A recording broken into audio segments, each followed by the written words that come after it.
pédaler. Notamment les règles, par exemple actuellement les règles de la Ve République sont faites pour éviter un coup d'État, une dictature qui arrive, etc. Et donc en fait on a un système qui est complètement ouvert, qui peut avoir un nombre infini d'États possibles.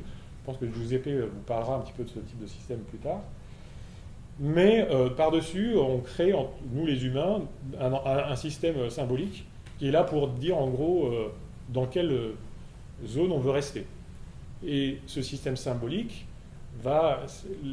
c'est pour ça que je disais le côté complétude, tout ce qui n'est pas interdit est permis, c'est-à-dire qu'en fait, évidemment, on ne peut pas tout spécifier, donc on va spécifier un sous-ensemble des possibles, mais on va essayer de le spécifier de manière à ce que, grosso modo, le système reste dans un ensemble où on va rester. Ça, c'est la fin de l'acte 1. Donc, deuxième approche, donc la question de l'infrastructure numérique sur les cosmos. Donc, on oublie le droit, on regarde maintenant nos modes actuels d'interagir en tant que société, et évidemment, on parle tous de la nouvelle société numérique, enfin, maintenant, on n'en parle même plus, c'est tellement évident. Mais bon, il y a quand même quelque chose qui se passe, c'est-à-dire qu'avant, on interagissait quand même avec beaucoup moins de personnes, beaucoup plus localement. On avait accès, si on voulait aller accès à un livre un peu rare, il fallait aller jusqu'à la bibliothèque où il était. Parfois, voilà. Là, on a une espèce d'avoir l'impression que tout est ouvert, que les relations sont faciles, mais ça, en fait, comme on va voir, ça pose quand même des contraintes. Alors, pour comprendre les contraintes, enfin une partie des contraintes, je vais vous présenter la question de la dépendance au chemin. Alors ça, c'est une expérience de pensée, mais qui est en fait un modèle mathématique assez connu. Ça s'appelle les urnes de Polya. Donc imaginez, vous avez une urne, et dans cette urne-là, vous mettez une boule bleue, une boule blanche. Et après, vous définissez une manière de remplir l'urne, qui est la suivante. Vous fermez les yeux, vous plongez la main dans l'urne, vous retirez une boule, vous regardez la couleur, et si c'est bleu, vous remettez une boule bleue et une autre boule bleue. Vous remettez deux boules bleues. Si c'est blanc, vous remettez deux boules blanches. Donc c'est-à-dire qu'après le premier coup, si j'ai tiré blanc, il y aura deux boules blanches et une boule bleue. C'est-à-dire que quand la prochaine fois, le coup d'après, je vais tirer, je vais fermer les yeux, j'aurai 2 fois plus de chances d'avoir une blanche qu'une bleue. Et je recommence, jusqu'à ce que je remplisse l'urne. Et ici, vous voyez, ça c'est une simulation de ce processus, avec là le nombre de tirages jusqu'à 1000. Et la question c'est, à la fin, quelle est la proportion des boules bleues et blanches? Alors ça, c'est un problème mathématique très bien posé. Et si on le simule, vous voyez que ça fait ça. Donc au début, par exemple là, au début on parle de 50-50 ici. Alors au début, j'ai tiré une première boule, je sais pas, le 1, on va dire que ça code pour bleu. Donc j'ai coulé le bleu, c'est assez monté. Puis après, il y a des oscillations. Et au bout d'un moment, on a l'impression que ça se stabilise. Entre 600 et 1000, on a à peu près la même proportion. Et en fait, l'intuition, la question c'est, à votre avis, quelle est la proportion vers laquelle ça converge? C'est-à-dire quelle est la proportion finale si je refais ce processus plein de fois? En gros, en moyenne, quelle est la proportion des boules bleues et blanches que je vais avoir? Est-ce qu'il y en a qui ont des intuitions? Je ne parle pas aux mathématiciens, ils n'ont pas le droit de parler. Donc vous voyez, il y a un côté, un effet, c'est-à-dire que le premier coup, la première boule qui a été tirée, elle a 2 fois plus de chances d'être tirée, donc si jamais elle est retirée, après elle devient 3 contre 1, donc il y a 3 fois plus de chances, etc. 60-40 ? Alors, c'est une bonne tentative de réponse, mais en fait la réponse elle est contre-intuitive, c'est-à-dire qu'on démontre mathématiquement que la valeur asymptotique qui est là, donc c'est la valeur vers la limite, elle est distribuée uniformément entre 0 et 1, entre 0% et 100%. En langage courant, ça veut dire que vous faites une expérience, vous allez tomber sur 0,899, vous refaites l'expérience, vous allez tomber sur 0,1,12, enfin 0,112, vous refaites l'expérience, vous allez tomber sur 50%, etc. Et en fait, toutes les valeurs entre 0 et 100% sont équiprobables. Alors vous refaites indéfiniment, vous avez autant de chances d'aller vers 1 que d'aller vers 0, etc. Enfin, 1 absolument, c'est pas possible, mais... Et donc, en fait, par contre, une fois que vous êtes engagé dans le processus, alors là, vous voyez, au bout de 200 coups, là, la répartition des boules dans l'urne ne bouge plus. C'est-à-dire qu'on va atteindre ce qu'on appelle l'asymptote, c'est-à-dire une valeur limite. Et cette valeur limite, donc, qui est distribuée uniformément, à un moment donné, on a l'impression qu'on ne peut plus en sortir, en restant dans ces règles de processus. Donc ça, c'est un résultat mathématique. Et alors là, on a un effet de ce qu'on appelle dépendance au chemin, c'est-à-dire que le système, par hasard, au départ, a tiré une boule blanche de plus. Après, ça se trouve, elle va tirer 2 boules bleues à la suite, même si c'est moins probable. Et ça va compenser, etc. Mais au bout d'un moment, ça va se stabiliser. Et en fait, on ne va plus pouvoir sortir de la valeur limite sans changer les règles. Alors maintenant, imaginons, même expérience, mais dans la vie réelle. Mais c'est encore un peu stylisé, mais imaginez 2 plateformes sociales équivalentes. Donc en ce moment, il y a beaucoup de plateformes sociales qui sortent. Imaginez 2 qui sortent équivalentes, qui sont en compétition et qui ont exactement les mêmes caractéristiques. Et un événement de ces plateformes, c'est un nouvel inscrit. Et en fait, le nouvel inscrit vient comment? C'est que parmi les utilisateurs de la plateforme courante, il y en a un qui dit au hasard, ah tiens, il se réveille, tiens, je vais inviter machin. Et donc au hasard, il y a quelqu'un qui va venir sur cette plateforme-là, et ça va être proportionnel au nombre de gens sur cette plateforme-là. Donc là, on a un modèle qui est pas tout à fait réaliste, parce que ça c'est un peu plus compliqué, mais ce qui pourrait être assez probable. Et la question, c'est comment on évolue la popularité des plateformes. Ben, en fait, là, on a un modèle d'urne de Polya. C'est-à-dire que les plateformes vont aller, une plateforme va avoir 40% de part de marché, l'autre 60%. Rétrospectivement, on va se dire, ah, elles ont été lancées en même temps, il y en a une qui a réussi à avoir bien plus que la moitié, c'est la meilleure. Mais en fait, ça peut être totalement contingent. Donc en fait, on attribue souvent une valeur au fait que quelque chose converge vers quelque chose, mais il peut y avoir, dans certains cas, une totalance totale. Et en fait, des exemples de dépendance au chemin, il y en a plein partout. Par exemple, le clavier AZERTY et QWERTY, eh bien, il y a une distribution des 2 types de claviers. Il y a 2 types de claviers qui s'appellent le BEPO, qui est en fait bien plus adapté à la frappe par ordinateur, parce qu'en fait, AZERTY et QWERTY ont été pensés pour qu'on ne tape pas vite, pour éviter que les marteaux se chevauchent. Mais maintenant qu'on a l'ordinateur, ça n'a aucun sens. En fait, il faudrait passer au BEPO, etc. Mais on n'en change pas parce que tous les claviers sont déjà AZERTY, QWERTY. Tous les gens ont appris comme ça. Et en fait, il faudrait que tout le monde repasse un mois à apprendre le BEPO et qu'on change tous d'un coup. Et en fait, donc, on est dans ça s'appelle l'effet cliquet. On a eu une dépendance au chemin et puis après, on n'arrive plus à sortir de cet attracteur. Pareil pour la largeur des voies de chemin de fer, qui était au départ... En fait, c'est des voies pour aller dans les mines, et dans les mines, il fallait que les 2 chevaux puissent tirer. Donc, en fait, la largeur était calculée pour que 2 chevaux puissent tirer un petit wagon. Et puis après, ça a été connecté aux voies de chemin de fer. Donc, il fallait que ça soit la même taille pour que ça puisse continuer. Et puis après, voilà, les voies de chemin de fer. Pareil pour les systèmes d'exploitation. Beaucoup de gens sont sous Mac et Windows. C'est des systèmes qui sont maintenant assez sous performance. Ça vaudrait mieux être sous Linux, il y a moins de virus et c'est gratuit et c'est libre, mais il faudrait changer nos choses. Même le cerveau est un système à mémoire avec dépendance au chemin. Le nouveau-né apprend plein de choses, notamment il apprend à voir des formes, etc.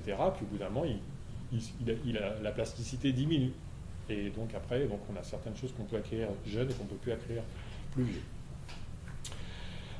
On le voit aussi dans les infrastructures technologiques que l'on implémente, notamment tout ce qui est apprentissage, donc les systèmes de big data, machine learning, etc. Ils apprennent sur un jeu de données et après ils essayent d'extrapoler sur la suite. Et là, il y a des dépendances assez fortes. Dans une expérience assez rigolote, enfin assez malheureuse, mais qui est assez ironique, c'est Microsoft qui avait sorti une intelligence artificielle qui s'appelait Tay sur Twitter, qui était censée discuter avec les gens. Donc les gens en parlaient et puis elle répondait. Ils l'ont sorti le matin. Le soir, elle disait Hitler n'a pas bien fait son travail, il aurait dû aller jusqu'au bout, il faut sortir les immigrés, etc. Pourquoi? Parce qu'en fait, elle était arrivée vierge. Tout de suite, immédiatement, les groupes d'extrême droite se sont jetés dessus, ont commencé à lui balancer plein d'expressions racistes, xénophobes, antisémites, et elle a appris à être xénophobe, antisémite, et à la fin, elle était xénophobe, antisémite. Et donc, ils ont fermé le compte de tête parce que c'était plus possible. Autre chose où là il peut y avoir des dépendances au chemin et aussi de l'organisation collective, je dis ça rapidement, mais c'est toutes les choses où il y a une interaction médiatisée par l'environnement.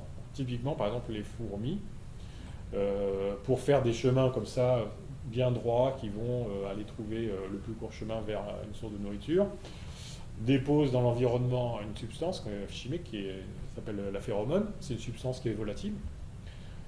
Et en fait, on peut très bien modéliser le comportement de coordination des fourmis avec seulement 3 règles en disant une fourmi, quand elle ne sait pas où aller, elle va au hasard. Si elle trouve à manger, elle revient au nid en déposant de la phéromone. Et si en allant au hasard, elle rencontre de la phéromone, elle remonte le gradient, c'est-à-dire le chemin où ça sent le plus fort. Et en fait, comme ça, on voit qu'ils arrivent à se synchroniser et à créer comme ça une forme d'intelligence collective où on va d'abord aller chercher les sources de nettoyage qui sont les plus proches et après les plus lointaines.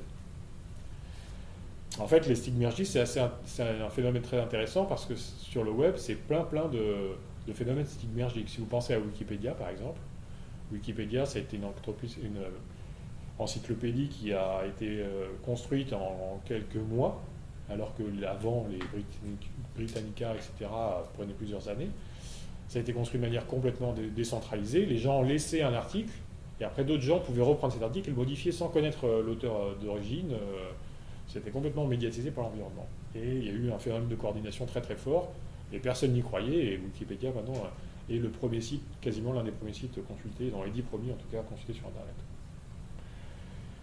Donc maintenant, si on regarde en termes au niveau collectif, donc destin de nos sociétés dépendant de ce chemin, là je vais parler de destin un peu d'un point de vue un peu métaphorique, c'est l'idée que, regarde, imaginez, on revient aux urnes de Polya, au bout de 200 coups, on a l'impression que on y va, on va vers 0,83, on ne peut rien faire, même s'il y a un hasard qui arrive, ça ne changera rien, on va vers cette valeur-là.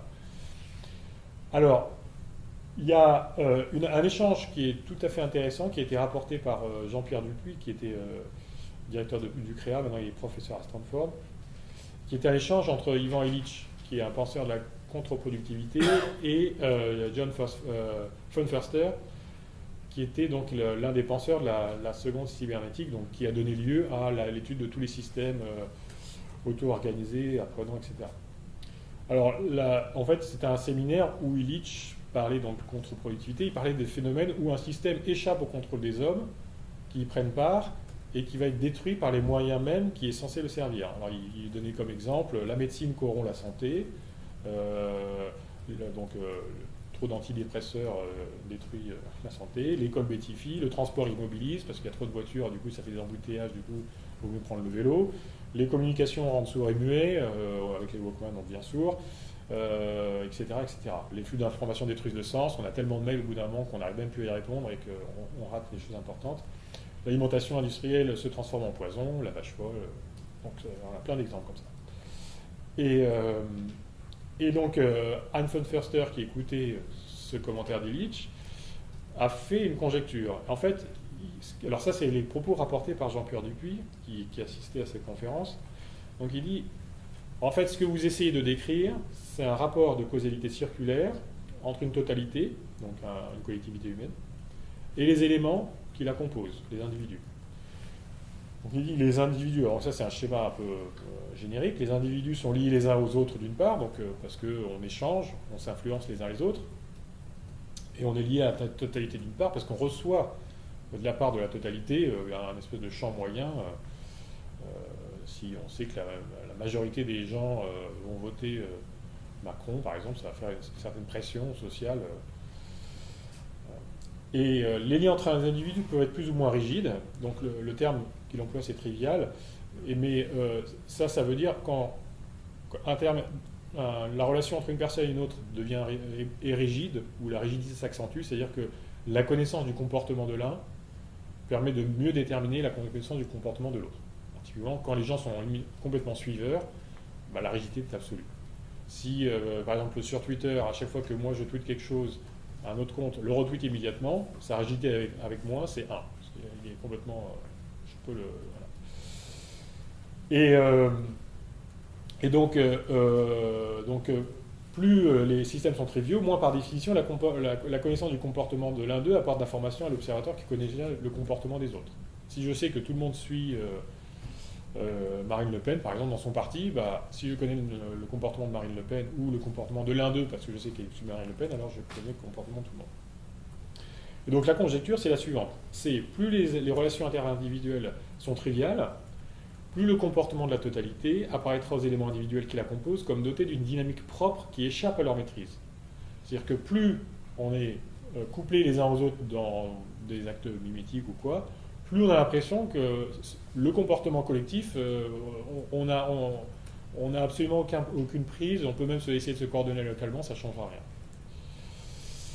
Cette conjecture-là a été transformée en théorème dans le cadre de la théorie d'information par justement Dupuy et donc deux collègues, Atlan et Coppel. Alors, von Förster continue en disant « Je conçois que cette conjecture présente un caractère paradoxal, mais il faut bien comprendre qu'elle n'a de sens que parce que l'on prend le point de vue intérieur au système. Pour un point de vue extérieur au système, il va de soi que la trivialité des relations entre les éléments est au contraire propice à la maîtrise conceptuelle. C'est-à-dire que si vous observez, si vous avez toutes les traces des comportements, vous observez une partie, et vous savez que en fait, tout le reste suit le comportement de cette partie, bah, à ce moment-là, c'est facile de prédire le comportement de la totalité. Donc, lorsque les individus sont trivialement couplés du fait du comportement mimétique, par exemple, la dynamique du système est prévisible, mais les individus se sentent impuissants à en orienter ou en réorienter le cours, alors même que le comportement de l'ensemble ne continue de n'être que la composition des réactions individuelles à la prévision même de ce comportement. Donc le tout semble s'autonomiser par rapport à ses conditions d'émergence et son évolution se figer en destin. Donc ça c'est Jean-Pierre Dupuy qui commente, qui a beaucoup travaillé là-dessus. Alors là, ce qui est intéressant, c'est la dialectique entre point de vue intérieur et point de vue extérieur. Alors, ce qui est intéressant, c'est que ça a été formulé en 1976 par von Förster. Et à l'époque, l'environnement informationnel était complètement différent. Il n'y avait notamment pas tous les phénomènes du web. Et la question maintenant, c'est comment on peut faire une relecture de cette conjecture, sachant la société qu'on a actuellement. Donc ce qu'il faut bien voir, c'est que les technologies de l'information et de la communication vont changer les points de rigidité dans les relations interindividuelles. Donc ça, on peut le voir, par exemple, rien que le fait de dire, vous arrivez sur un site de réservation d'hôtel et vous voyez 5 étoiles à un hôtel et 0 étoile à l'autre, ça va forcément vous influencer. Donc forcément, votre comportement va être très fortement conditionné par le comportement des autres utilisateurs, même si vous ne les connaissez absolument pas.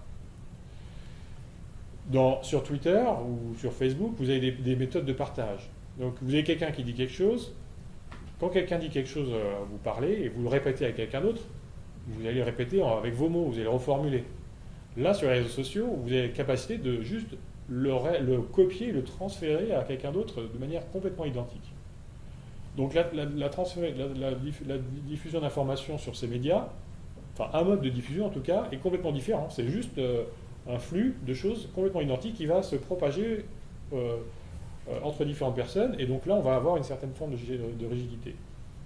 Et donc en fait, toutes les actions, quand on est sur les réseaux sociaux ou quand on est sur un site de commerce, etc., où on peut faire des plus, des moins, etc., on a des actions qui sont archi standardisées.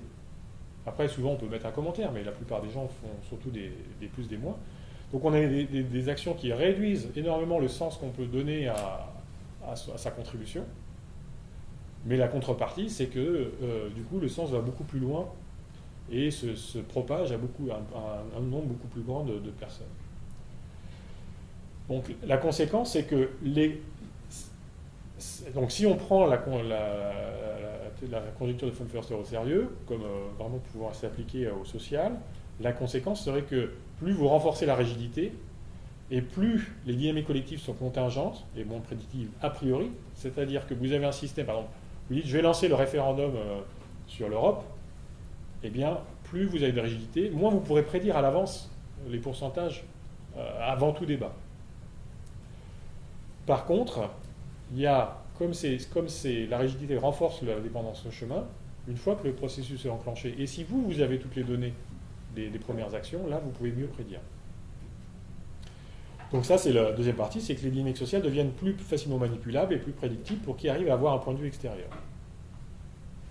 Alors ça c'est la théorie de l'application de von Förster à le monde actuel.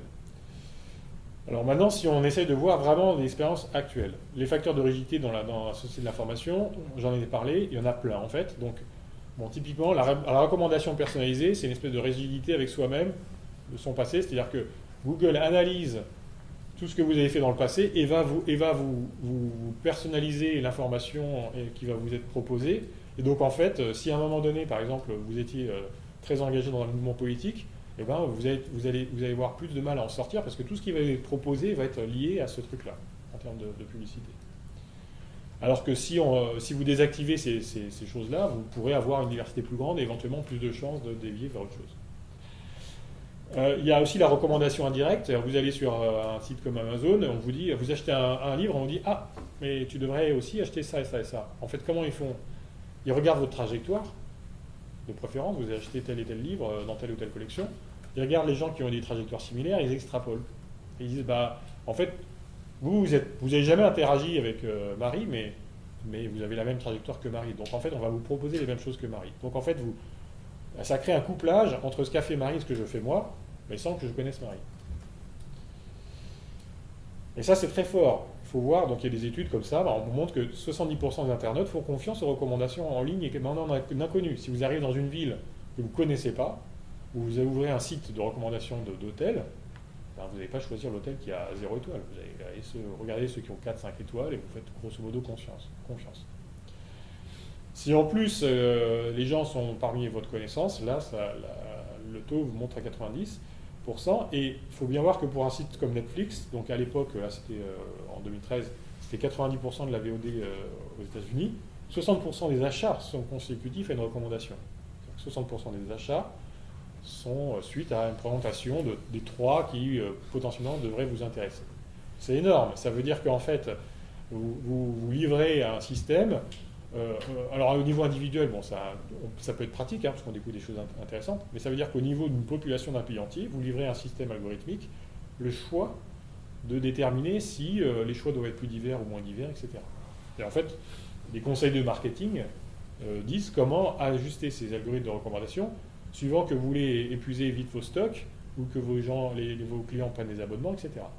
Donc après, vous avez un effet macro qui est vraiment la culture. Est-ce que les gens vont lire La Princesse de Clèves ou pas? Alors ce qui est intéressant, c'est que cette expérience de rigidité, là, ça a été vraiment testé de manière empiriquement, mais complètement indépendante, notamment en 2006. Donc il y a des chercheurs, ça c'est une étude dans Science, les chercheurs se posaient la question, quelle est l'influence de la donnée sociale sur les blockbusters? Il y a toute une branche du marketing et de l'économie qui essaie de prédire les blockbusters. Si vous êtes capable de dire que le nouveau film qui vient de sortir va faire 1 million d'entrées, bah, c'est vachement bien, parce que vous êtes capable de déployer les salles qui vont bien, éventuellement de spéculer sur le cours de la société de cinéma, etc. Et donc en fait, ce qu'ils ont fait, ils ont fait une expérience en ligne où les gens arrivaient sur un site et on leur proposait 10 chansons d'auteurs inconnus. C'était des groupes différents, mais pas connus. Et ils pouvaient écouter la chanson en ligne, et si ça leur plaisait, ils pouvaient la télécharger. Et ils ont fait comme ça des milliers de personnes, invité des millions de personnes à fréquenter ce site-là. Et ils avaient plusieurs conditions expérimentales. La première, c'est les musiques sont présentées par ordre complètement aléatoire, donc pour chaque personne, c'est différent. La deuxième, c'est les musiques sont présentées dans l'ordre du nombre de téléchargements. C'est-à-dire, moi j'arrive, j'aime bien la musique numéro 3, je la télécharge. Celui qui vient après moi, il va avoir la musique numéro 3 tout en haut avec un téléchargement et tous les autres 0, 0, 0, 0. Donc, quand on voit ça, il va dire, ah bah, je vais peut-être pas écouter les 10 musiques, mais je vais en écouter quelques-unes et je vais peut-être écouter celle qui a été téléchargée. Ça veut dire que, voilà. Donc là, vous avez un processus qui ressemble un peu à des urnes de Polya. Et donc, ils regardent si le nombre de téléchargements est affiché ou pas. Et après, en fait, ils ont une mesure à la fin. Donc, ils font venir 10 000 personnes et à la fin, sur les 10 000 personnes, ils ont le nombre de téléchargements pour chaque morceau. Donc, en fait, ils ont une espèce de distribution. On sait morceau 1 téléchargé 100 fois, morceau 2 téléchargé 50 fois, etc. Donc, on a une forme de courbe comme ça. La question, c'est est-ce que cette forme de courbe comme ça, elle est déterminée? C'est-à-dire qu'en moyenne, sur les 10 000 personnes, c'est un échantillon de la population suffisamment grand pour dire qu'en gros, toutes les préférences sont représentées. On devrait avoir la courbe des préférences des Français, par exemple. Ou est-ce que le fait de rajouter une présentation d'information sociale, ça va changer? Ou est-ce que même il y a une imprédictivité intrinsèque au fait qu'on va avoir des courbes qui vont changer? Et donc ce qu'ils montrent, c'est que s'ils répètent l'expérience, ici, là, vous avez le niveau d'imprédictibilité dans la condition indépendante, c'est-à-dire on ne donne pas d'information sociale, donc là on a un score à 0,003. Et si vous rajoutez l'information sociale, le niveau d'imprédictibilité monte. Il est multiplié quasiment par 4. Donc ça, c'est exactement la conjecture de von Förster, c'est-à-dire vous rajoutez l'information sociale, et là où va aller la dynamique a priori est encore plus imprévisible. Ça renforce l'imprédictibilité. Alors, l'autre côté de von Förster a été traité, donc ça c'est les conclusions de l'étude. Nos résultats suggèrent que l'influence sociale exerce un effet important et cependant contre-intuitif sur la formation des marchés culturels. D'un côté, plus les participants ont d'informations concernant les décisions des autres participants, plus le consensus à propos des goûts musicaux paraîtra fort, et ainsi les caractéristiques liées au succès sembleront rétrospectivement prédictibles. D'un autre côté, l'observation de différentes réalisations d'un même protocole montre qu'à mesure que l'influence sociale augmente, la question de savoir quel produit en particulier sera considéré comme bon ou mauvais a un caractère de plus en plus imprévisible. Et ça, c'est vraiment quasiment mot pour mot von Förster. Et je suis convaincu qu'eux, ils n'ont jamais vu cette conjecture. Ils ne la citent pas, et c'est un truc qui était rapporté par Jean-Pierre Dupuis dans des ouvrages un peu... Moi, je ne l'ai même pas lu, j'ai dû trouver un article, donc je l'ai appris dans un séminaire. Alors après, ça c'est une partie de la conjecture de von Förster, parce que ça c'est le point de vue intérieur. Donc c'est de plus en plus imprévisible, mais par contre, une fois qu'on rentre, on a l'impression qu'on est dans un tunnel et on va vers un tracteur. Le point de vue extérieur a été testé avec les mêmes données par d'autres chercheurs en 2010. Donc ils ont montré que si vous êtes la plateforme de téléchargement et que vous regardez les données arriver, et que vous vous posez la question, est-ce que je peux faire un modèle mathématique qui va prédire la distribution finale? Eh bien, c'est beaucoup plus facile de prédire en situation d'influence sociale forte, donc quand vous avez plus de rigidité entre les gens, qu'en situation d'influence sociale faible. Donc ça veut dire que plus vous avez d'influence sociale, plus la taille de l'histoire qu'il vous est nécessaire pour avoir une idée de ce qui va se passer est faible. Donc en situation d'influence sociale forte, il est possible de prédire, au vu d'une petite partie historique, quel sera le résultat de l'expérience de téléchargement. Alors pour vous donner une idée un peu plus graphique, on peut avoir ça. C'est-à-dire que ici vous avez quelque chose, alors c'est un peu exagéré, mais c'est pour vous donner avec une autre approche. Imaginez ça, c'est les préférences en termes de nombre de téléchargements pour des morceaux qui seraient sur cet axe-là. Ou par exemple, parlons d'opinion politique. Ça, c'est les préférences des opinions politiques. Donc vous avez gauche, droite, un centre mou, et puis des extrêmes aussi un peu moins représentés. Vous voyez, vous avez une bonne gauche et une bonne droite. Vous renforcez la trivialité entre les gens, donc le couplage, et vous pouvez transformer cette distribution en plein d'autres distributions différentes. Par exemple, 4 qui sont quasiment ex aequo. C'est ce qui s'est passé au deuxième tour. On avait 4 candidats dans un mouchoir de poche, tout le monde le présentait comme ça. Très piqué. Vous pouvez avoir un qui ressort, et ça devient imprévisible. C'est-à-dire vous faites une élection, vous avez ça, vous faites une autre élection, vous avez ça, etc. Et par contre, si vous avez une partie d'historique, donc en rouge ici, eh bien, à partir d'une petite partie d'historique, vous allez pouvoir prédire, si j'ai ça, je vais pouvoir prédire ça, si j'ai ça, je vais pouvoir prédire ça. Par contre, dans le cas-là, si j'ai ça, c'est possible que je ne vais pas avoir un truc comme ça, je pourrais quand même avoir 2 bosses à la fin.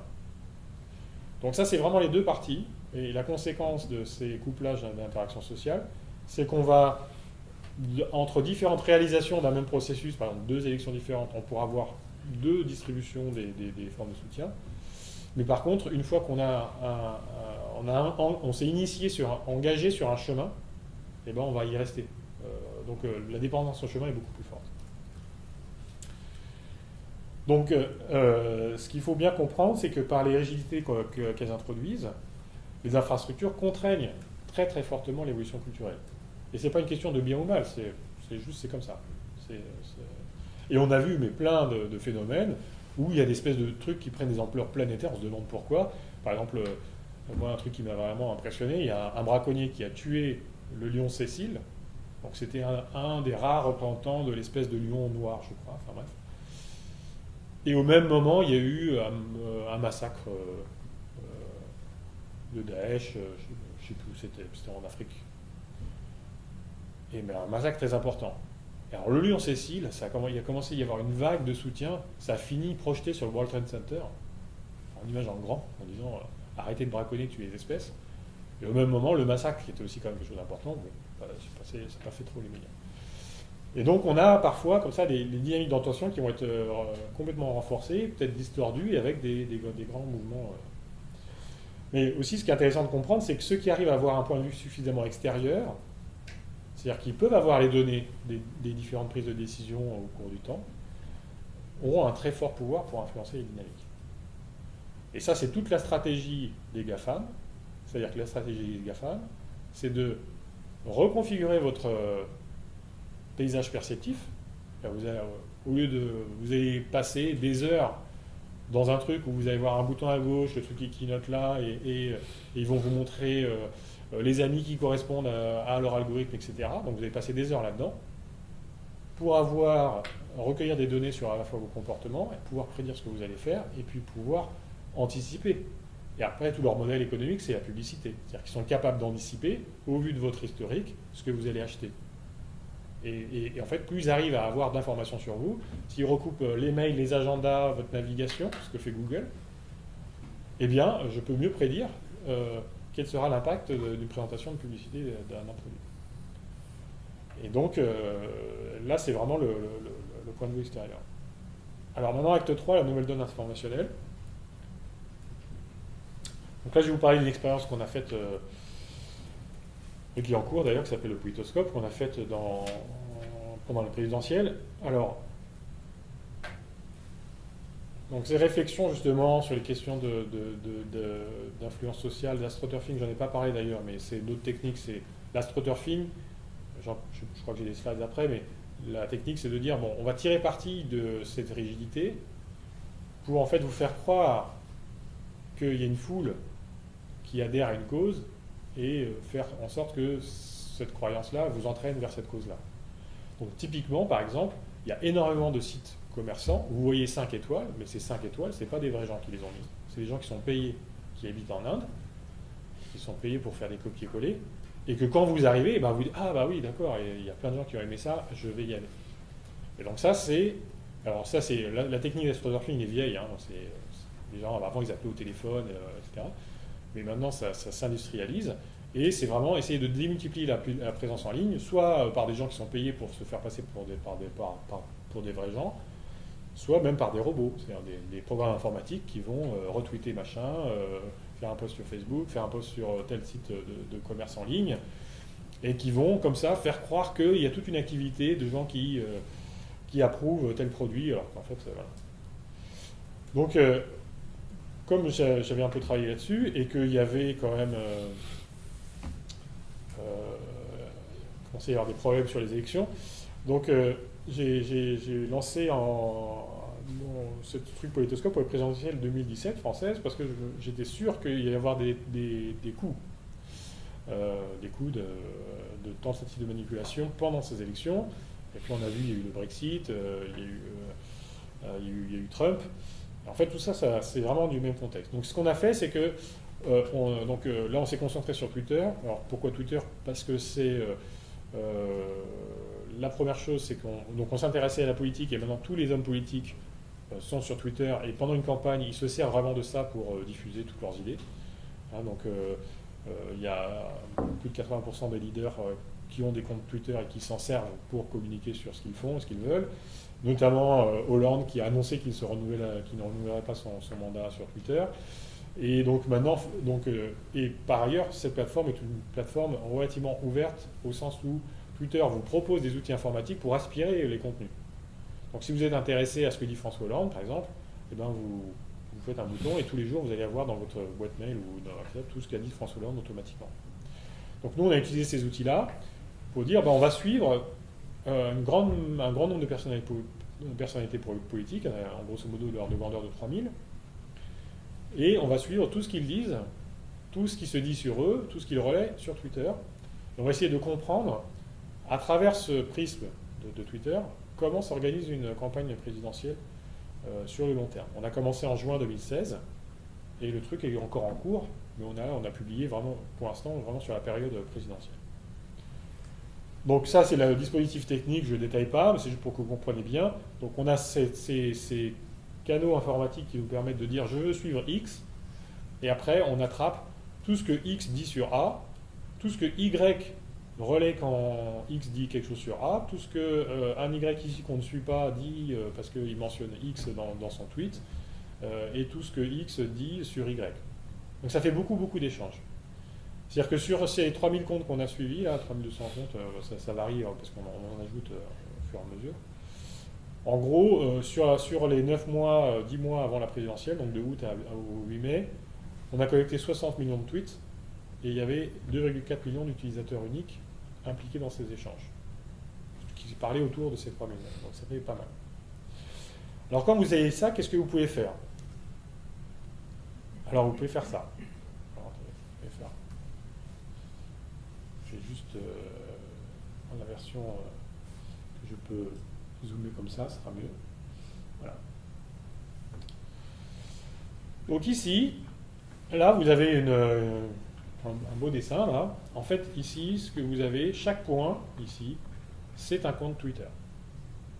C'est-à-dire que là vous avez 60 000 personnes, enfin 60 000 comptes. Derrière ça peut être des personnes, ça peut être des robots, ça peut être des partis, ça peut être des associations. Donc vous avez 60 000 comptes Twitter qui émettent des messages et qui vont être reliés entre eux en fonction de la force de leur rigidité. Alors nous, on a mesuré cette rigidité en comptant le nombre de retweets entre deux comptes. C'est-à-dire que le retweet, donc sur Twitter, quand quelqu'un dit quelque chose, je peux le commenter. Et donc, Twitter, c'est un système en fait où les gens... c'est un peu comme si chacun était journaliste. C'est-à-dire que vous dites vos nouvelles, et puis vous vous abonnez aux journaux des autres, et donc vous recevez les nouvelles de ceux à qui vous êtes abonné. Et quand vous avez une nouvelle qui trouve intéressante, vous pouvez la rediffuser dans votre canal à tous ceux qui s'abonnent à vous. Donc en fait, et les nouvelles que vous pouvez faire, ça peut être des nouvelles originales ou juste des recopies de nouvelles de quelqu'un d'autre. Donc nous, on s'est intéressé au circuit des recopies des nouvelles des autres. Donc ça s'appelle les retweets. Donc quand vous faites ça, ce que vous avez, c'est que vous avez les nœuds, c'est les gens, enfin les comptes. Et après, vous avez des forces d'association entre les nœuds qui est en gros le nombre de retweets mutuels qui se sont faits. C'est-à-dire des gens, par exemple, si moi, je peux être sur Twitter, je peux être un fan de Mélenchon et ne produire aucun contenu, mais faire que relayer Mélenchon. En gros, je suis une rigidité 1 avec lui, je ne peux pas être plus rigide, quoi. Tout ce qu'il dit, je le relaye immédiatement, etc. Donc quand vous faites ça, vous avez donc un graphe avec des arêtes entre les nœuds qui ont une force, et vous pouvez analyser ce graphe avec les outils d'analyse de graphes et des systèmes complexes. Et donc il y a plusieurs types d'analyse, mais en grosso modo, dans ce graphe, vous avez des zones denses. Donc ici, par exemple, on voit les zones denses et les couleurs, c'est des zones très denses. Ces zones denses, elles sont définies comment? C'est les endroits du graphe où vous avez un ensemble de nœuds qui vont communiquer entre eux beaucoup plus fortement qu'avec l'extérieur. Donc quand la communication, c'est le retweet, ça veut dire qu'ils vont être couplés entre eux beaucoup plus fortement qu'ils ne sont couplés avec l'extérieur. Donc là, il y a des algorithmes pour trouver ces ensembles-là. Et ensuite, vous avez d'autres algorithmes qui vous dit, étant donné un graphe donné, je l'étale parce que je veux le voir, donc je suis obligé de le mettre en 2D. Alors le graphe, lui, il vit dans des dimensions très grandes, hein. Donc voilà, c'est un peu comme la sphère, le globe terrestre, c'est difficile de l'aplatir, mais bon, quand on l'aplatit, on perd des informations, mais quand même, parfois c'est quand même plus facile pour lire. Donc le graphe, on l'aplatit, et donc ça, c'est le résultat d'un algorithme qui a aplati le graphe. Et en fait, ce qu'il a fait, là en gros, le principe de cet algorithme-là, c'est de simuler un système physique. On prend tous ces nœuds-là et on va aller faire des petits déplacements en disant des nœuds qui s'attirent fortement, ils vont se rapprocher un petit peu, d'autres qui ne sont pas connectés, ils vont s'éloigner, puis alors ça va tirer dans un sens, dans l'autre, etc. Puis au bout d'un moment, ça va converger vers une forme comme ça. Et alors cette forme-là, donc ici, j'ai pris 3 mois d'échange de retweets, fin 2016, c'est-à-dire avant que la campagne présidentielle ne commence, entre août et décembre. Ce que vous voyez, c'est que cette image-là reflète, enfin en tout cas moi c'était ma perception de l'espace politique à l'époque, assez bien l'espace politique. Vous avez un truc qui va de gauche à droite, alors le haut et bas, gauche-droite dans un graphe ça n'a pas de sens, mais moi je l'ai tourné dans ce sens-là parce que c'est plus facile pour lire. Mais je n'ai pas modifié le graphe, j'ai juste tourné le truc. Donc là vous avez Mélenchon, Hamon, Hollande, Bayrou, Juppé, etc., jusqu'à Le Pen. Et autour des personnalités politiques importantes qu'on a labellisées, vous voyez, il y a des grappes qui sont en fait les militants les plus impliqués dans le relais de leurs idées. Et dans la proximité, même là, vous avez une proximité métrique, qui en fait est une déformation de la vraie proximité dans l'espace à très grande dimension, mais c'est quand même un indicateur. Et vous voyez que là, Jadot est très proche de Hamon, Macron est très proche de Bayrou, Le Pen est très proche de Dupont-Aignan qui est ici, Sarkozy et Fillon, ils sont très proches entre eux, mais ils sont plus éloignés de Juppé. Et en fait, qu'est-ce qui s'est passé pendant la présidentielle? C'est qu'effectivement, Hamon et Jadot, ils ont fait alliance. Macron, il a fait alliance avec Bayrou. Valls, il a rejoint Macron. Sarkozy et Fillon, ils se sont mis ensemble, alors que Juppé, lui, il est plutôt parti vers Macron. Et là, c'est un peu un hasard. Enfin, c'est pas un hasard, je veux dire. Là, on n'aurait pas pu prédire comme ça, mais on voit quand même qu'il est légèrement plus près. Le Pen a fait alliance avec Dupont-Aignan. Donc, dans cet espace-là, on voit déjà une proximité idéologique, mais même avant même que les gens commencent à faire des alliances et des machins. On pourrait dire, on aurait pu le déduire de leur programme, mais là, c'est un truc complètement basé sur les interactions. Et puis, vous voyez, donc il y a le cœur ici, donc ça, c'est vraiment les cœurs de militants. Et puis après, vous avez tout un ensemble, ici, une couronne, c'est des gens un peu moins connectés au truc, mais qui sont moins impliqués dans la politique, mais quand même, ils sont impliqués. Et eux, ils forment un ensemble plus vaste. Et après, il y a un autre ensemble encore plus vaste qu'on ne montre pas, qui sont les gens qui ne sont pas suffisamment actifs politiquement sur cette période-là pour qu'on puisse les assigner à un parti ou les localiser. On appelle ça la mer. Mais en tout cas, là, vous avez à peu près 20 à 30 000 comptes ici, 20 à 30 000 comptes tout autour, et même, vous voyez que tout autour, il y a encore des structures. Par exemple, ici, là, vous avez une espèce de goutte. Ouais. Donc ça, c'est les gens qui sont connectés de manière très rigide à Nicolas Sarkozy et quasiment exclusivement à lui. Et donc, en fait, ils ont très peu de connexion avec tout le reste, et ils sont d'autant plus proches de Sarkozy qu'ils ont un nombre de retweets fort. Et donc, vous voyez que chaque personnalité politique a sa goutte ici, Le Pen a sa goutte ici, Mélenchon a sa goutte ici, etc. Donc, vous avez vraiment une structure de l'espace virtuel. Et en fait, on montre que cette structure-là reflète très bien les vraies structures. C'est-à-dire que ce qu'on a fait pour vérifier que ça, c'était pas n'importe quoi, ça, vous pouvez aller voir dans l'article. Une des choses qu'on a fait, c'est qu'on a pris 5000 comptes, on a pris les 2500 comptes qui étaient actifs sur cette période. C'est une autre période qu'on a regardée. C'est une période de 2 semaines, juste au début de la campagne. C'est-à-dire une fois que Hamon s'est déclaré, qu'on avait tous les candidats. Donc là, la course commençait vraiment. On a pris 2 semaines, on a calculé le graphe et on a vérifié que les assignations en termes de groupe politique que l'on faisait. Donc là, un groupe politique est labellisé par la personne importante du cluster, que ces assignations correspondaient à quelque chose de réel. Et pour ça, on a pris donc 2 fois 2500 comptes actifs à cette période-là, 2500 comptes parmi ceux qu'on suivait, 2500 comptes au hasard. On allait chercher dans les descriptions sur Twitter comment les gens se décrivaient. Donc souvent, les gens, ils disent en fait ce qu'ils font. Ils disent premier secrétaire du PS ou En Marche, nouveau pour Macron, surtout sur cette période-là. Et donc, on a regardé si, quand les gens se déclaraient une orientation politique en ligne, ça correspondait à la catégorisation qu'on leur a assignée. Et on a montré qu'il y avait une correspondance à peu près de plus de 92%, 12% en moyenne, avec, pour certains partis, par exemple le parti de Modem et puis FN, des scores beaucoup plus hauts. Enfin, en tout cas, juste pour dire que pour les comptes qui sont vraiment des vrais comptes, cette catégorisation-là marche vraiment très bien. Alors après, qu'est-ce qu'on peut faire? Après, on va regarder justement comment l'information diffuse dans ces trucs-là, et notamment comment elle peut être contrainte par ces notions de rigidité, etc. Alors, je pense que vous avez entendu parler d'Ali Juppé.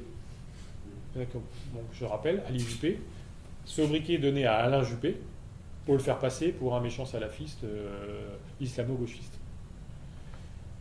Si on regarde dans le... Et alors, Ali Juppé, c'est très intéressant. Je peux même vous montrer le... Enfin, je peux vous montrer tout ça si ça vous intéresse. Donc, nous, comme on connaît... en gros, on a une estimation des groupes politiques en ligne, et qu'on peut suivre les contenus de Twitter, on peut savoir tous les tweets qui ont mentionné Ali Juppé et où ils étaient, et comment ça s'est passé, et comment ils ont propagé. Et ici, vous avez le graphe, ici, là, de la dynamique Ali Juppé au cours du temps, sur toute la période de la campagne présidentielle. Donc si vous voyez beaucoup d'activités ici, ça, c'est les primaires de la droite. C'est-à-dire, juste avant la primaire de la droite, recrudescence des Ali Juppé, et vous voyez, alors c'est un peu petit, mais en gros, le marron ici, c'est les Le Penistes, ici. Les bleus, c'est les juppéistes. Alors le pic ici, c'est quand Juppé a contre-attaqué, a dit mais c'est scandaleux, on ne fait pas de la politique comme ça, etc. Là, il y a les fillonistes. Donc ça, c'est vraiment la campagne de dénigrement, les Juppé, juste avant les primaires de la droite, pour essayer de disqualifier Juppé. Alors, c'est pas des gros volumes, hein. Nous, on a des petits, c'est un signal faible, hein. Là, vous voyez, c'est 75 tweets, etc. Du côté de la mer, donc en vert, c'est tous les gens qui sont non affiliés, donc qui ont produit des contenus politiques, mais qu'on n'arrive pas à catégoriser parce qu'ils ont peut-être qu'ils sont même pas catégorisables. Donc là, ça va jusqu'à 200 tweets par jour. Mais là, vous avez l'activité à Juppé. Puis après, ça se calme une fois que Juppé a perdu. Et ça va recommencer ici. Alors ici, c'est le Penelope Gate. Alors, au début du Penelope Gate, à nouveau, on commence à traiter à Juppé l'islamo-gauchiste parce que potentiellement, il peut devenir un plan B. Mais ça dure que 3 jours parce que Fillon dit attendez, on se calme, là, laissez-moi 15 jours, je vais montrer que je suis un vrai leader. Et puis ça repart juste avant le Trocadéro, parce que là, Fillon était vraiment très discrédité. Il y avait vraiment le Conseil des Républicains, le Bureau des Républicains qui était censé le démettre. Et puis il regagne de la légitimité, mais en ligne, il y a à nouveau l'IJP. Et vous pouvez voir ici la diffusion. Alors, en rouge, c'est tous ceux qui ont mentionné Alain Juppé. Donc là, autour de Alain Juppé, forcément, si vous regardez les contenus, c'est plutôt des gens qui disent c'est scandaleux, etc. Mais c'est vraiment quelque chose qui a été circonscrit ici, entre la gauche de Fillon-Sarkozy et la droite de Le Pen. Alors sur le même registre, on peut regarder les fake news. Les fake news, vous prenez donc là, ce qu'on a fait, c'est qu'on a pris une base de fausses nouvelles qui était publiée par les Décodeurs du Monde. Alors Le Monde, c'était une des seuls médias qui, de manière rigoureuse, enfin, à mon sens, a vraiment essayé de répertorier des pages web qui disaient des choses fausses et publier systématiquement quelque chose à côté pour dire en quoi c'était faux. Donc c'est leur projet, ça s'appelle les décodeurs. Et donc ils ont donné les URL de toutes ces pages web qu'ils estimaient faux. Et ils ont recensé un peu plus que 5000 URL sur 2017. Et 2 URL différentes pouvaient être 2 pages différentes, mais qui parlent de la même chose. Par exemple, Macron et gay. On peut avoir 2 URL différentes et 2 manières de présenter ça. Et donc nous, on a repris ces URL, et donc comme on a les tweets et leurs contenus, on peut regarder qui, dans les tweets, mentionne ces URL, donc qui pointe vers ces fausses nouvelles. Donc on peut regarder, et si j'affiche ici... Donc là, vous voyez, ça c'est le paysage politique juste avant le premier tour. Donc vous voyez qu'il a changé par rapport à tout à l'heure, ça s'est fragmenté. Il y a aussi un autre axe qui est apparu qui est assez intéressant, qui est au bas. Là, c'est au bas, mais ça aurait pu être... c'est juste que c'est l'orientation, mais il y a un autre axe qui est perpendiculaire à l'axe gauche-droite, qui est plutôt un axe où, vers le haut, on est plutôt à défendre des politiques libérales, intégration au marché, etc. Vers le bas, on est plutôt vers le protectionnisme, parfois des tendances un peu populistes, ça dépend, mais il y a un peu cette idée-là. Bon, je ne commande pas plus, je ne suis pas politiste, mais il y a vraiment cette idée-là qui ressort. Et puis, vous voyez, les choses se fragmentent beaucoup plus. Donc dans ce paysage-là, qui est le nouveau paysage pré-président, pré-premier tour, on peut regarder où on diffusait les fake news, et donc si je les mets en orange, j'ai ça. Donc vous voyez que là, les fake news se concentrent, c'est un peu comme pour aller Juppé d'ailleurs, hein, entre la gauche de Sarkozy-Fillon et la droite de Le Pen. Et la taille et la couleur est proportionnelle au nombre de fake news diffusées par ce compte-là. Et ici en vert, vous avez les démentis. Donc, puisqu'on avait aussi les URL démentis, on peut voir où ça a circulé. Alors, si vous regardez, si vous le présentez de manière un peu moins graphique, alors là, on voit bien qu'il doit y avoir des sous-groupes à l'intérieur des lepénistes et des REP, etc., qui diffusent des contenus particuliers, et on peut les identifier, ces sous-groupes, en descendant plus dans les échelles de l'algorithme en clusterisant. Mais si on essaie de résumer ça par un graphique, on a ça. C'est-à-dire qu'en rouge, c'est ceux qui diffusent les fake news. Donc, la moyenne, elle est là, à 1. Donc, si vous êtes sur 1, c'est-à-dire que vous diffusez comme la moyenne. Ici, Fillon, ça veut dire que la communauté Fillon, dans son ensemble, a diffusé en moyenne 4 fois plus de fake news que la moyenne. Que la moyenne nationale, enfin, qu'on observe. Après, c'est Le Pen, après, c'est Other, donc c'est tous les petits partis qu'on n'a pas catégorisés. Après, c'est La Mer, après, c'est Mélenchon, etc. De l'autre côté, pour les démentis, c'est principalement Macron, après Hamon, etc. Alors, là, il y a plusieurs enseignements. La première, c'est que, alors, ça qui est plutôt une bonne nouvelle, c'est que si vous vous limitez aux fake news identifiées par les décodeurs, qui sont loin d'être toutes les fake news, hein, donc c'est un échantillon parmi d'autres, c'est aussi un certain groupe qui fait ça, qui est un peu orienté gauche, centre-gauche, donc voilà. Mais si vous les prenez cet échantillon-là, vous voyez qu'il n'y en a pas tant que ça qui ont circulé sur Twitter. la situation peut être très différente, je pense, notamment sur Facebook, etc. Mais en tout cas, sur Twitter, c'est 1 sur 10 000. 1 sur 10 000 tweets sur les 60 millions comportait un lien des décodeurs. Alors même si les décodeurs ont raté 99% des fausses nouvelles, ça fait plus que... ça reste des pourcentages relativement faibles. Mais en fait, c'est pas ça. Ce qui est vraiment intéressant, c'est que déjà, vous voyez que les gens qui diffusent les fake news et les gens qui diffusent les démentis de ces fake news, c'est absolument pas les mêmes. Donc en fait, vous avez comme un split brain, où d'un côté, il y a les gens qui disent quelque chose, et de l'autre côté, les gens disent autre chose, mais ça ne se rencontre jamais. Donc ça, c'est... Les fake news sont très polarisantes, et donc elles vont développer des discours en fait, qui vont être complètement différents d'un bout de l'opinion publique à l'autre. Et en fait, on a vraiment montré, ça se quantifie, que... Alors, il y a tout un truc, des études sur les fake news, et on dit, ouais, les fake news, ça se diffuse très vite, ça touche plus de comptes, etc.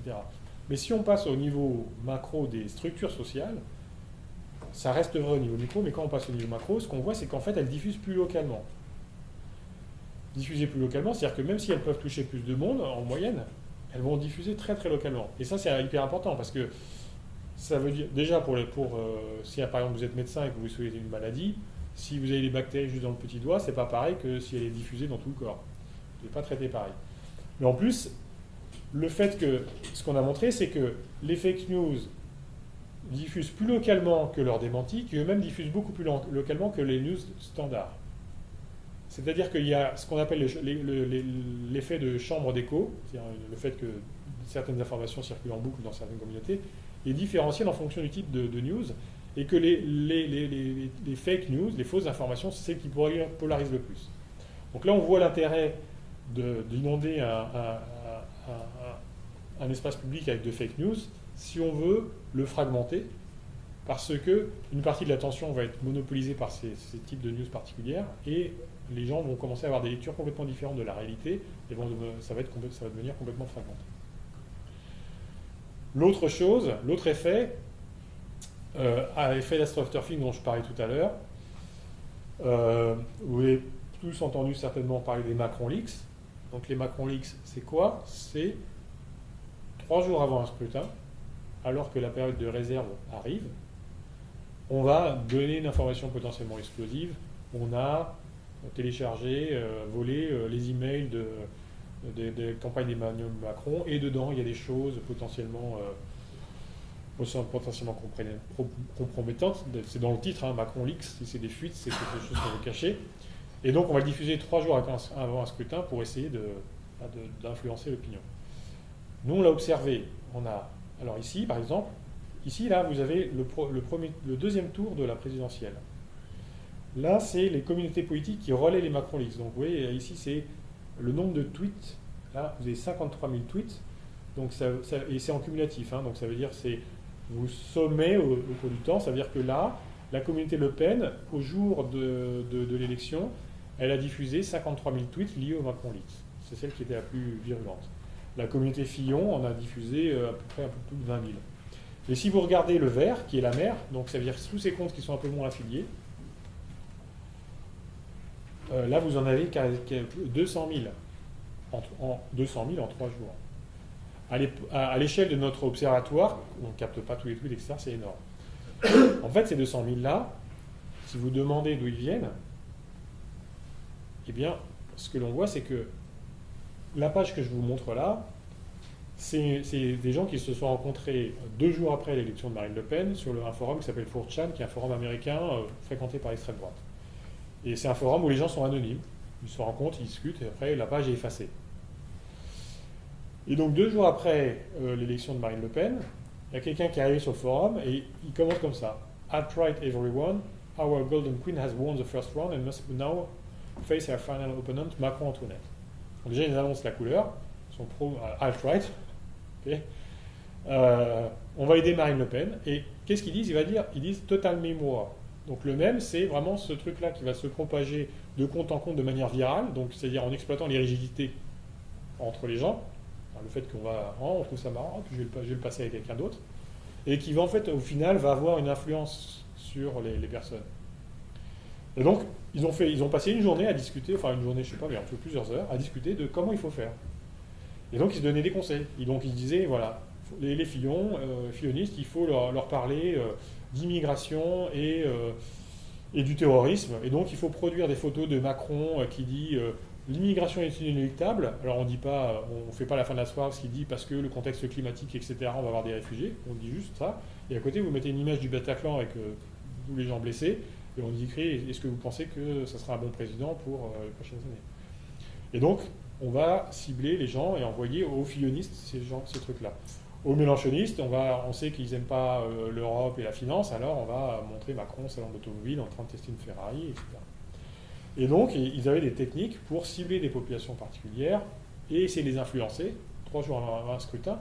Et donc, il y a eu ça, il y a eu des récupérations de codes, donc des hashtags, etc., de ces communautés envoyés en fait par des gens qui venaient de l'étranger pour les influencer.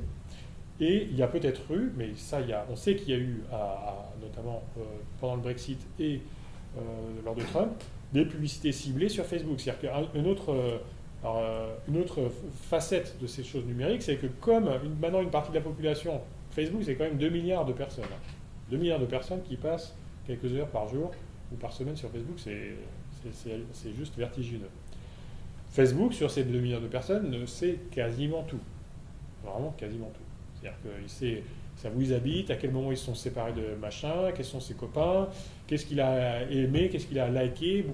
Beaucoup d'Américains, par exemple, c'est plus de 50% des Américains s'informent via Facebook, donc ils cliquent sur les articles du New York Times qu'ils voient passer sous Facebook. Donc Facebook sait qu'ils sont intéressés par tel et tel article. Et en fait, après, ils recoupent avec d'autres services qu'ils ont, WhatsApp, les pubs en ligne, etc. Il y a des gros data brokers qui revendent les cartes de fidélité des gens, donc comme ça on sait que vous avez acheté des couches, donc vous attendez un enfant, donc si on vous dit est-ce que vous pensez que Macron va bien protéger vos enfants quand ils iront à l'école, voilà. Et donc sur ces plateformes, de manière tout à fait légale, enfin maintenant ils commencent à questionner ça, mais vous pouvez acheter des publicités, et donc vous pouvez dire je veux toucher tous les gens qui sont dans le Wisconsin, qui sont noirs et qui ont entre 25 et 28 ans et qui ont pas le bac. Et vous leur envoyez une publicité. Et vous faites ça pour tous les segments de la population, et vous adaptez votre publicité en fonction. Et vous pouvez même industrialiser ça, c'est-à-dire que Facebook vous donne, parce que ça c'était fait pour vendre des chaussures, etc. Donc en fait, vous faites votre pub de chaussures, vous l'envoyez, vous avez le nombre de clics, vous dites il vaut mieux mettre un fond noir plutôt qu'un fond blanc, je mets un fond noir, ça marche beaucoup mieux, du coup je fais une nouvelle pub avec fond noir. Alors là, ils ont fait exactement cette même technique. Ils avaient des différentes images, différentes citations de Trump et d'Hillary, etc. Et puis ils faisaient des variations, et de manière complètement automatique, l'algorithme pouvait recevoir le nombre de clics en 1 heure de cette publicité. Ils en faisaient 10 différentes, ils disaient celle-là elle marche mieux, je vais prendre celle-là, je vais peut-être quelques variations, et comme ça, hop, ils sont arrivés jusqu'à faire 60 000 variantes d'une publicité par jour. Donc là, vous n'êtes même plus dans le discours politique où je vais essayer de convaincre mes électeurs que le revenu universel c'est bien. Je dis aux chasseurs que je vais allonger la période de la chasse, et je dis aux écologistes que Hillary Clinton va allonger la période de la chasse. Et donc on est vraiment dans l'hyper-personnalisation. Et donc, l'impact à la fois fausses informations, techniques d'astroturfing, marketing ciblé, c'est qu'on va avoir une extrême polarisation de l'espace public, une fragmentation. Donc on va vers la division et la désorganisation. Mais il faut bien voir que le phénomène des fausses informations, là, si ça vous intéresse, donc il y a un article qui est sorti il y a une semaine là-dedans dans Média AOC, que je vais mettre sur mon site là bientôt. C'est qu'en fait, c'est pas juste c'est pas la fausse information au sens stricto sensu, un truc qui est faux, c'est de la diffamation, etc. On a déjà des lois en fait pour ça. C'est qu'il y a vraiment un saut technologique dans la maîtrise de l'environnement informationnel des gens et la manière dont on le manipule, si on en a les moyens. Et donc, ce qui se passe, c'est qu'en premier lieu, si on regarde ça, en premier lieu sont exploitées les failles du système de vote.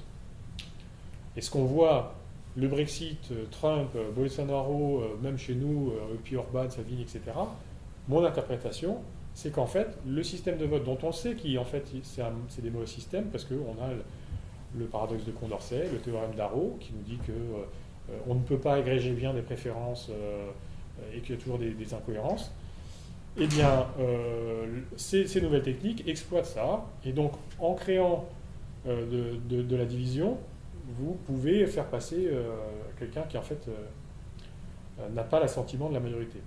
Et donc une manière de voir ça, c'est de dire la démocratie s'appuie sur les questions de règles de majorité, donc ça c'est un des principes de la démocratie. Les décisions de la majorité sont mises en pratique, qui s'appliquent à tous. Alors, je ne sais pas si c'est comme ça que je le formule, c'est certainement pas la formulation juridique, mais si on prend le contraire de ça, contraire logique, on a une règle de majorité négative qui serait que normalement les décisions qui sont rejetées par une majorité ne sont jamais mises en pratique et ne devraient s'appliquer à personne. Ça serait le contraire logique, enfin pas le contraire, mais je veux dire le complément logique, le dual de la règle de majorité. C'est-à-dire que, à mon sens, si la règle de majorité est importante pour une démocratie, alors cette règle-là, je vais appeler ça majorité négative, mais peut-être qu'il y a d'autres formulations, je n'ai pas cherché, ça a certainement été proposé d'une autre manière. Pardon ? D'exclusion. Oui, d'exclusion, c'est de dire si la majorité rejette quelque chose, alors ça doit être rejeté pour tout le monde, etc. Et en fait, la vulnérabilité du scrutin uninominal à 2 tours, donc dans ce nouveau contexte, c'est vraiment qu'il devient possible et même il devient vraiment probable de violer la règle de majorité négative.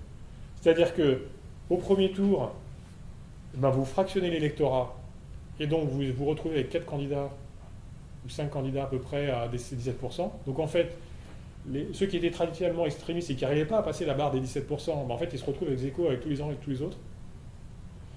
Et puis au deuxième tour, vous allez tellement monter les uns contre les autres que tous ceux qui ne sont pas représentés par les 2 candidats décident de ne pas les voter ou s'abstiennent. Donc ça c'est typiquement Mélenchon qui dit qu'il ne va pas prendre position.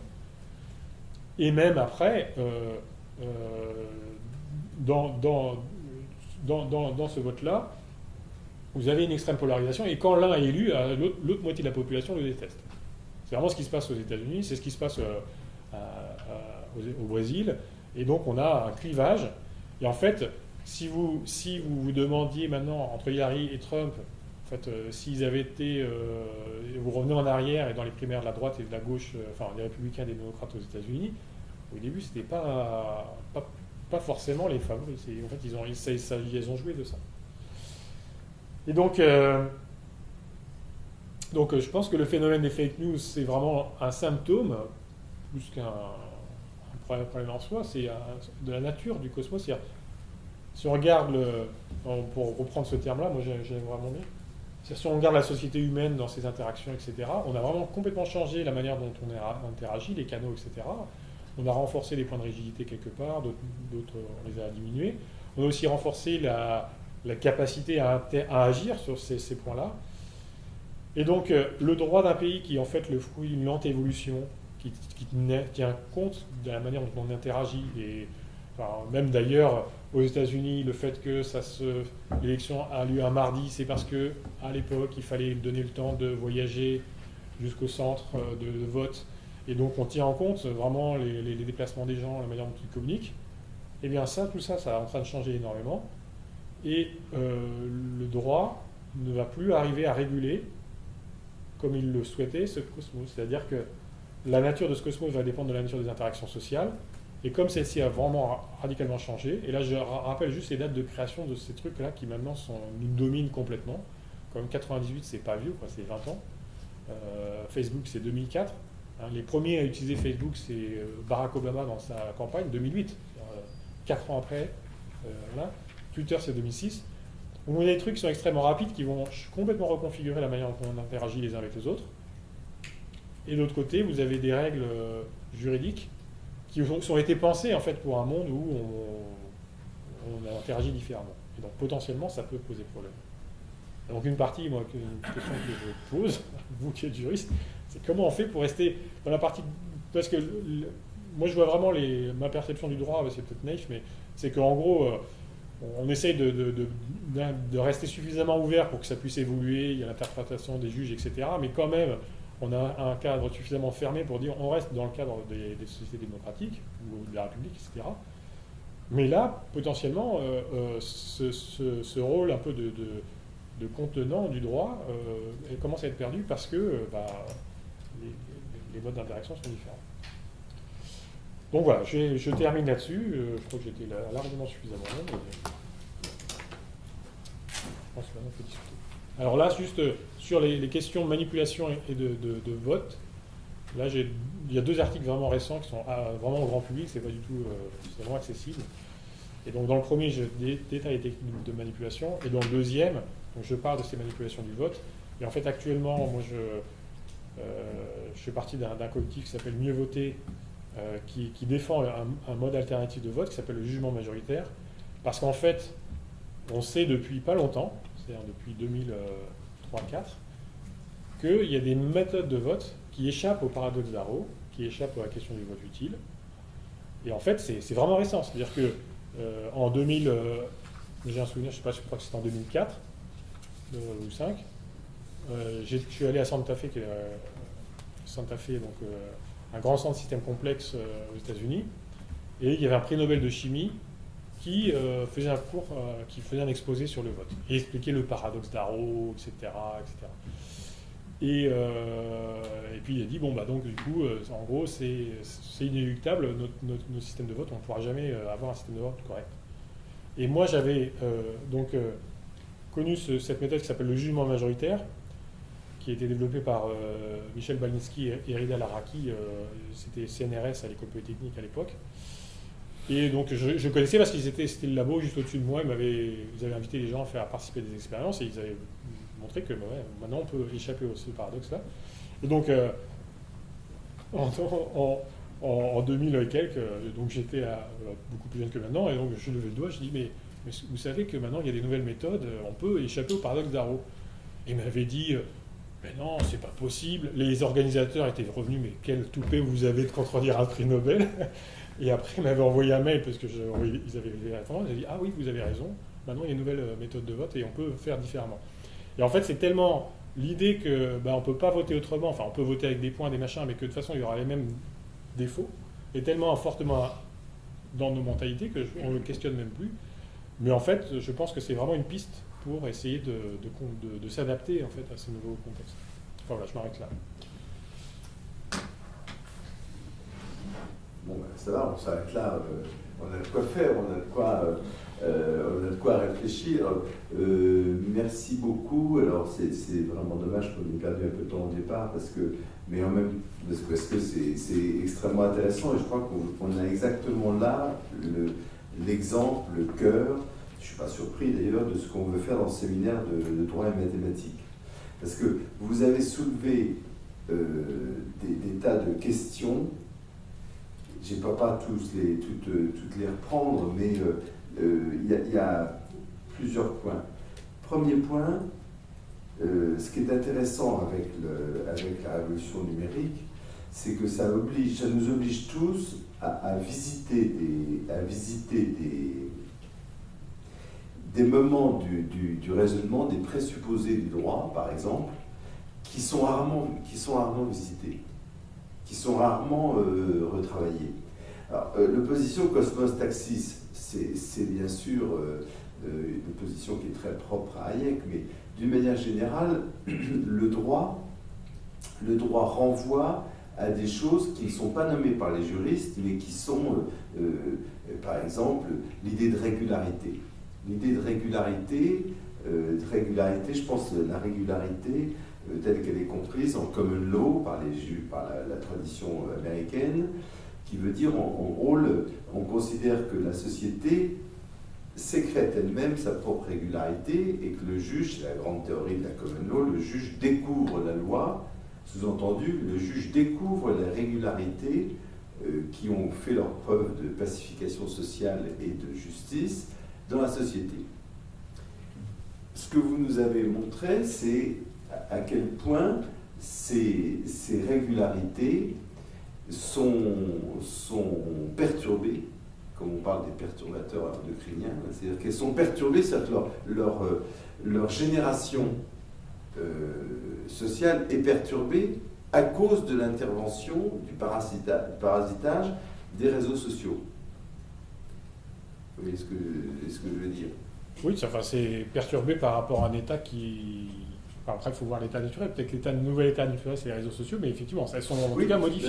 c'est intéressant. Ben, ils sont modifiés par rapport au monde de la perception. Voilà, Par rapport voilà, tout à fait. par au monde de la perception. Mais le monde de la perception, c'est un truc que les juristes ne connaissent absolument pas. Pour eux, la perception, c'est une évidence. On est dans un monde dans lequel on voit, on entend, on écoute, on se réunit, et il se passe des choses quand on voit, on lit.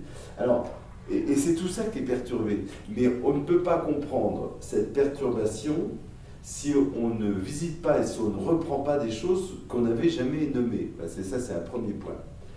Alors, l'idée de rigidité. Donc, en fait, ce qui est très compliqué, et ce que vous avez très bien montré, c'est très bien montré dans les deux articles-là, c'est qu'il y a un nombre de jeux de règles qui sont convoqués par ce que vous dites, qui sont quoi, parce que le droit, c'est le droit comme phénomène conscient. Les règles, ces règles comme règles conscientes, c'est très net dans le jeu électoral, elles sont faites dans un contexte donné, dans ce contexte qui est celui du monde de la perception et celui du monde dans lequel les gens se font des opinions de mille manières, mais en tout cas, elles ne sont pas sujettes aux interférences des fake news. Et qu'est-ce qu'il y a, alors on peut réfléchir en juriste, qu'est-ce qu'il y a de choquant dans tous ces phénomènes de brouillage? Qu'est-ce qui est... Pourquoi ça heurte? On sent bien que ça heurte une loyauté du scrutin. Ça heurte la loyauté du scrutin, mais dans quelle forme, pourquoi, c'est extrêmement profond et nouveau. Alors voilà, je ne veux pas continuer pour laisser chacun la possibilité de parler, mais je ressens tout à fait la nécessité de reprendre, de continuer ces lectures et peut-être ces discussions avec des mathématiciens ou avec des gens, parce que qui montrent les interférences. Tout le droit a été pensé par rapport à un monde de la perception, et ce qu'on appelle le droit naturel, qui est très, très compliqué en droit, parce qu'il y a plusieurs droits naturels, je ne vais pas rentrer dans le détail, mais il est adossé à on pourrait dire une régularité non perturbée. Or ça, c'est une perturbation de la régularité. Donc ça va générer ça va générer quoi? Alors ça va générer ce que vous avez constaté, ça c'est très bien, c'est très intéressant. Mais après, ça appelle une réaction normative que vous avez esquissée avec cette idée de vote majoritaire. Mais moi, je pense je pense à beaucoup de domaines du droit dans lesquels ça veut dire, c'est tout le problème de la loi sur les fake news. C'est-à-dire que c'est très maladroit, contre-productif, mais en même temps, on se rend bien compte qu'il faut que le droit réagisse. Parce que si on ne change pas la règle du jeu en fonction de ces perturbateurs, on va avoir un univers civique qui sera perturbé. Enfin, je m'arrête là, après, il y a d'autres choses à dire, mais qui souhaite intervenir, réagir, poser des questions dans les minutes qui nous restent? Juste, je réagis sur Oui, la question de la loi sur les fake news. Le problème de la loi sur les fake news, c'est que elle va essayer de s'attaquer aux symptômes. Mais en fait, elle peut avoir vraiment des effets. C'est très connu que si on essaie de censurer une fake news, on va créer un mouvement complotiste et on va renforcer. Même si on publie le démenti, il y a plein d'effets psychologiques qui font que parfois, en fait, on propage la fausse information mieux. Donc c'est très très difficile. Donc en fait, ce qu'il faut arriver à changer, c'est vraiment le substrat des débats. Et c'est pour ça que passer au jugement majoritaire comme type de vote, moi, c'est quelque chose qui me trouve très intéressant, parce que quand le jugement majoritaire, juste en deux mots, c'est au lieu de voter, au lieu d'avoir une seule voix que vous donnez à une seule personne, pour chaque candidat, vous donnez une mention entre à rejeter et excellent. Donc à rejeter, insuffisant, passable, etc. Mais c'est une mention, c'est pas une note. C'est très important, parce que dans le vote classique, donc déjà vous donnez qu'une voix, mais même si vous donnez plusieurs voix, après on fait une moyenne. Dans le jugement majoritaire, l'idée c'est pas de prendre la moyenne, c'est de prendre la médiane. C'est-à-dire que pour chaque candidat, vous prenez toutes ces mentions à rejeter jusqu'à à excellent, donc toutes les mentions qu'il a reçues, triées par ordre croissant, et vous prenez la mention au milieu, donc celle de celui qui est au milieu. La mention qui est au milieu, c'est celle que, par exemple, si la mention c'est bien, ça veut dire qu'il y a au moins la moitié de la population qui pense que le candidat est bien ou mieux pour cette fonction. Alors on démontre que ça on démontre les auteurs, Balinski et Laraki ont démontré qu'il y a plein de bonnes propriétés à ce truc-là, et on peut ordonner tous les candidats de manière unique, ça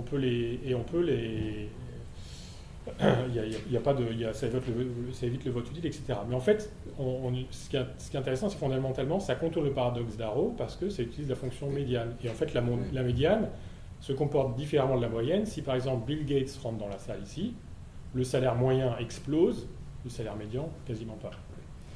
Et donc, ça fait que comme vous avez noté plusieurs personnes, dans les débats, ce que vous allez chercher à faire, c'est plutôt convaincre les autres de l'idée que l'idée de votre candidat favori sont bonnes, pour qu'il remonte la note, plutôt que d'essayer de lui pourrir son propre candidat. Parce que vous ne pouvez pas pourrir les candidats de tout le monde. Et ça change le débat, ça. Mais alors, je renvoie parce que la lecture de vos articles, mais vous vous rendez compte, je ne sais pas si vous vous rendez compte, mais c'est un bouleversement majeur du processus de représentation, où depuis très très longtemps, être représenté, ça passe par un travail d'une représentation quasi corporelle. Je suis représenté par un autre. Et je vois très bien la tradition philosophique qu'on peut mobiliser sur le processus de désincorporation, le corps symbolique du roi, etc. Ce que vous proposez sort à